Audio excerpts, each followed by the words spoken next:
ฟังเพลงใหม่เนาะแต่งใหม่ๆมาหากันแล้วบางทีซื้อเพลง Facebook คนเหงาเนาะตอนฝนตกจักหน่อยเนี่ยบรรยากาศดี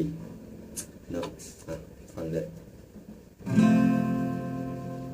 Facebook คนเหงาน้องสาวเจ้าบ่ทาง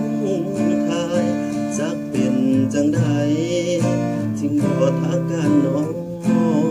นางเจ้าลืมแล้วตีที่เฮาเคยแซดน้ำกันอายบ่ลืมมันแล้วบ่ลืมเจ้าไปจากหัวใจ Facebook คนเหงาน้องสาวเจ้าลืมสัญญาบ่เห็นทักมาแก้วตาบ่เห็นออนไลน์เหลือเพียงหูเก่าที่เจ้าเคยเข้ากดไลน์ Facebook น้องมิดหายปล่อยให้อ้ายเป็นเฟซบุ๊กเหงาเป็นหยังบ่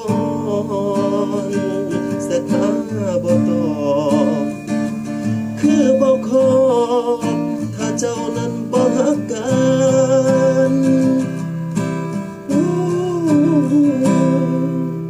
อ้ายก็สินั่งท่าเจ้าทนเหงาต่อไป